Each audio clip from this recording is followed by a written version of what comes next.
Assalamualaikum warahmatullahi wabarakatuh. Selamat pagi, salam sejahtera bagi kita semua.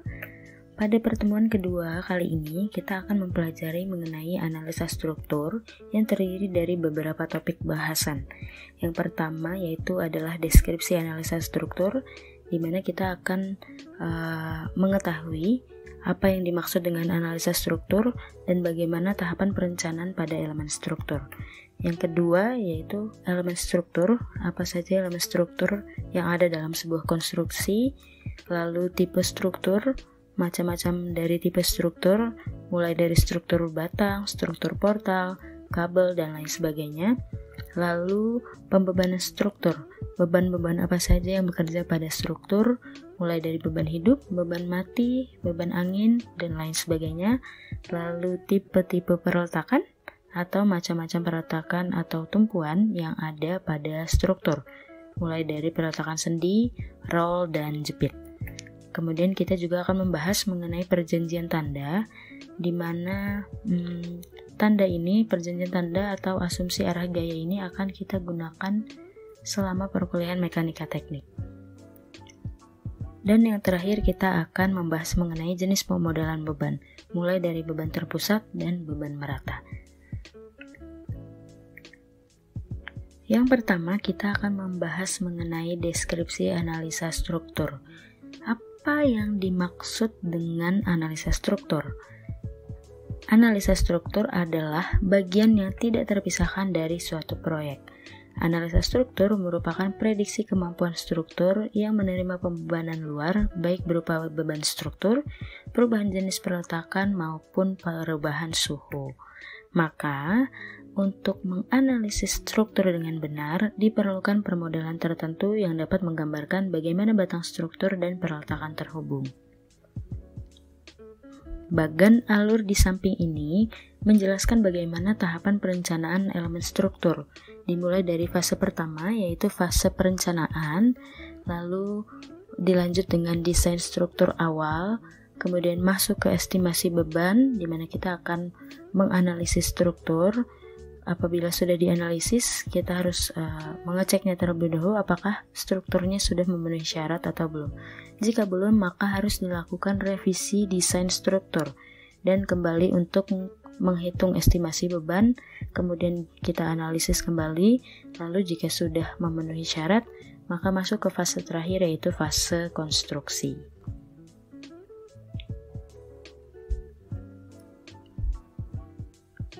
Elemen-elemen struktur dalam sebuah konstruksi ada beberapa macam.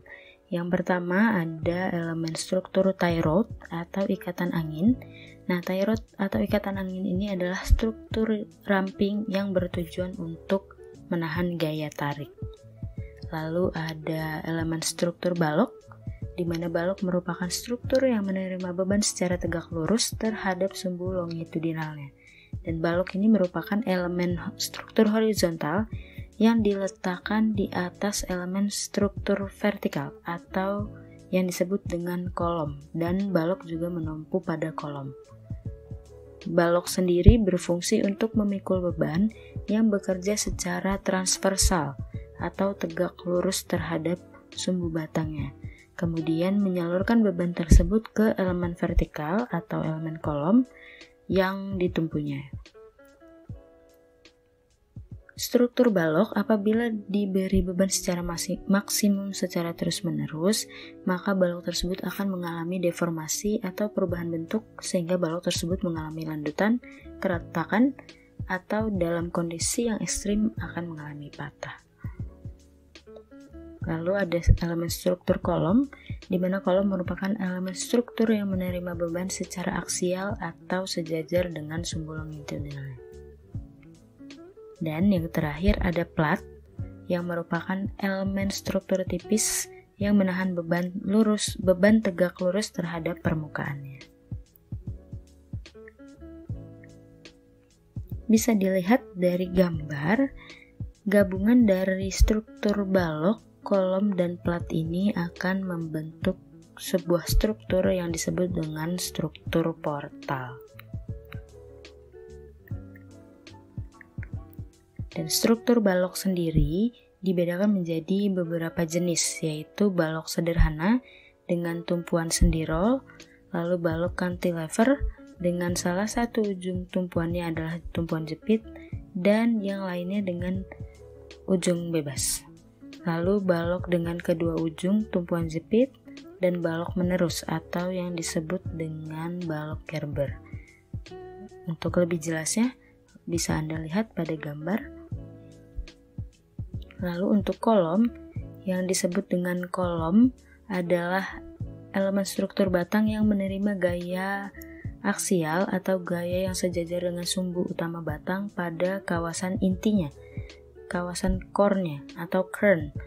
Nah, kern atau inti ini adalah suatu daerah di sebuah penampang batang yang jika sembarang gaya aksial jatuh pada daerah tersebut, maka batangnya akan hanya mengalami satu jenis tegangan saja, yaitu tegangan tarik. Sedangkan yang disebut dengan balok kolom adalah jika sebuah elemen struktur batang menerima gaya aksial atau gaya yang sejajar dengan sumbu batang di luar pada kawasan intinya.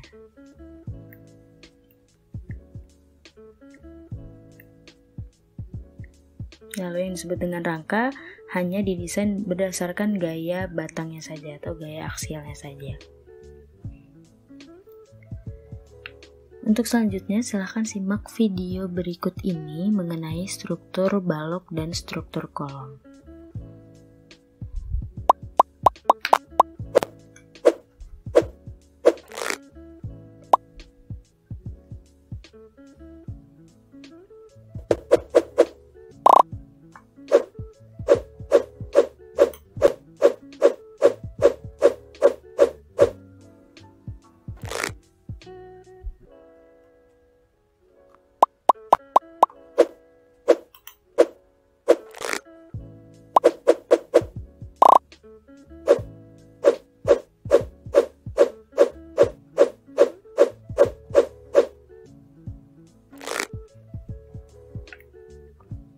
Selanjutnya kita masuk ke tipe struktur, di mana tipe-tipe struktur ini terbagi menjadi beberapa macam.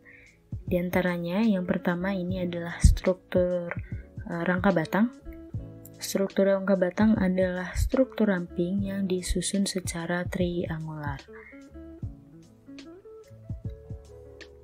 Berikut ini bisa Anda lihat pada gambar yang merupakan detail dari struktur rangka batang.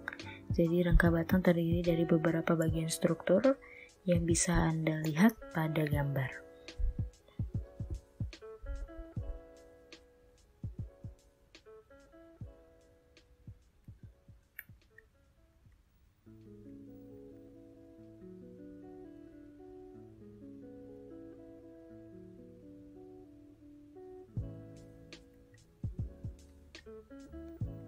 Selanjutnya ada struktur kabel dan struktur lengkung, di mana struktur kabel adalah struktur yang dapat digunakan untuk bentang panjang atau bentang yang panjang.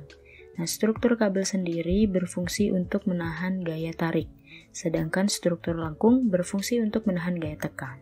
Struktur kabel dan struktur lengkung biasanya digunakan dalam struktur jembatan.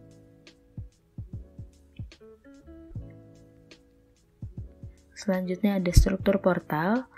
Struktur portal pada umumnya digunakan untuk struktur bangunan yang terdiri dari balok, pelat, dan kolom yang saling terkoneksi.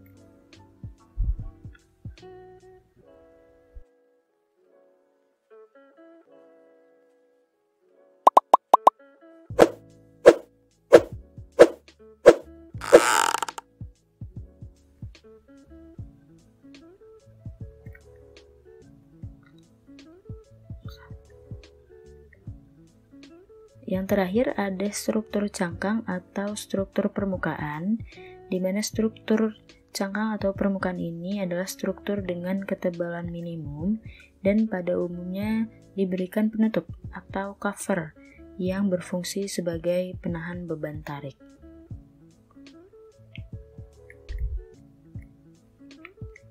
Kita lanjut ke pembahasan berikutnya, yaitu adalah pembebanan struktur, di mana beban dalam struktur terdiri dari beban mati, dan beban hidup. Yang pertama ini ada beban mati, yang merupakan beban yang membebani struktur tersebut secara permanen. Contohnya ada kolom, balok, plat lantai, mekanikal, elektrikal, dan plumbing. Nah, berikut ini adalah tabel berat jenis dari komponen bahan konstruksi bangunan gedung menurut SNI.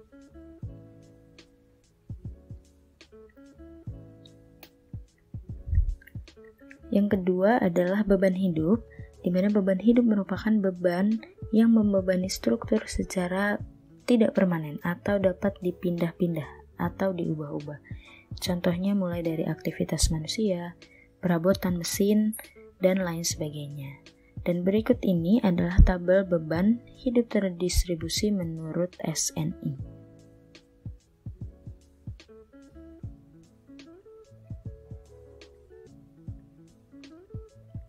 Selanjutnya ada beban jembatan, di mana beban jembatan merupakan beban yang membebani jalan raya atau jembatan. Contohnya adalah kendaraan, truk bermuatan, dan lain sebagainya. Lalu ada beban angin. Beban angin ini akan berubah menjadi energi kinetik yang akan membebani struktur. Dan besarnya beban angin berdasarkan kecepatan angin dan kepadatannya.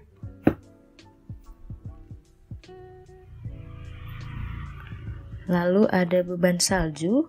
Di negara 4 musim, salju juga menjadi beban atap struktural bangunan. Karena di Indonesia hanya ada 2 musim, yaitu musim panas dan musim hujan, maka beban salju tidak akan kita bahas secara mendalam. Selanjutnya ada beban gempa, di mana beban gempa ini merupakan beban yang terjadi akibat pergeseran lempeng bumi, yang mengakibatkan tanah bergerak dan bangunan di atasnya menjadi terdeformasi. Dan yang terakhir adalah beban hidrostatik atau tekanan air dan tekanan tanah, di mana beban ini merupakan beban yang membebani dinding penahan bawah tanah. Seperti contoh misalnya pada bendungan. Sebelum masuk ke materi selanjutnya, silahkan Anda simak terlebih dahulu video berikut ini. Video berikut ini adalah video jenis-jenis dari peralatan struktur.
Seperti yang sudah ditampilkan pada video sebelumnya, yang ini merupakan adalah tumpuan sendi, tipe perletakan sendi, di mana tumpuan atau perletakan sendi ini mampu menahan reaksi dari arah vertikal dan arah horizontal.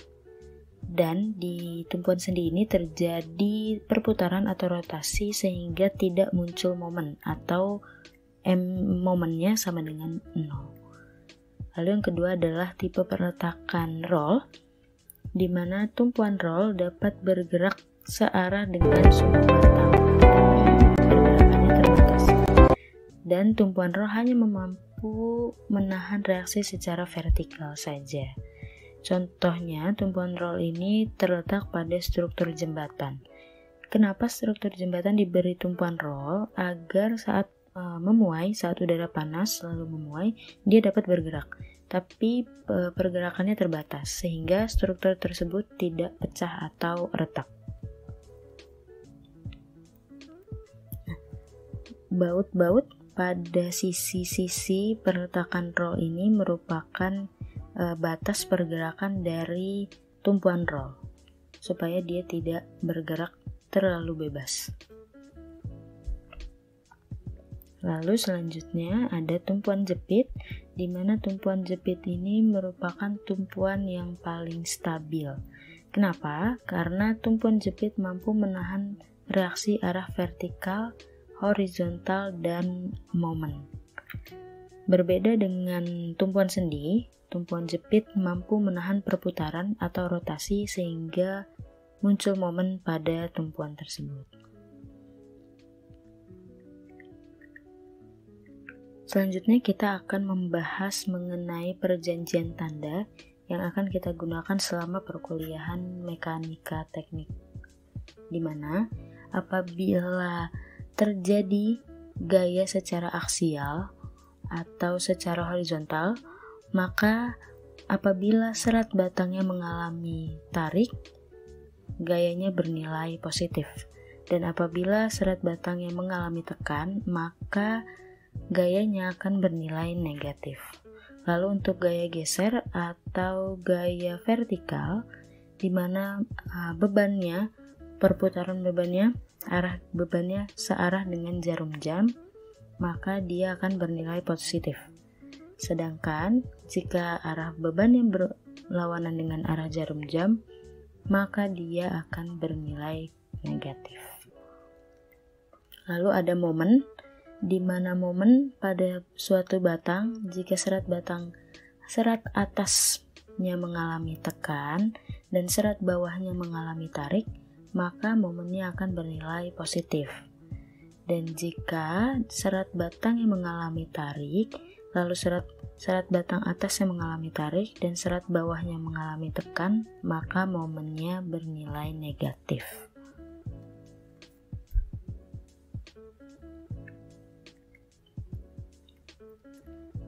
Selanjutnya, pembahasan yang selanjutnya adalah jenis pemodelan pembebanan. Yang pertama ada beban merata. Beban merata yaitu beban yang membebani sepanjang bentang. Lalu ada beban terpusat, di mana beban terpusat adalah beban yang membebani hanya pada satu titik saja. Dan selain kedua jenis beban ini, tadi sudah dijelaskan ada beban angin, beban gempa, beban termal, beban bergerak, dan beban kejut.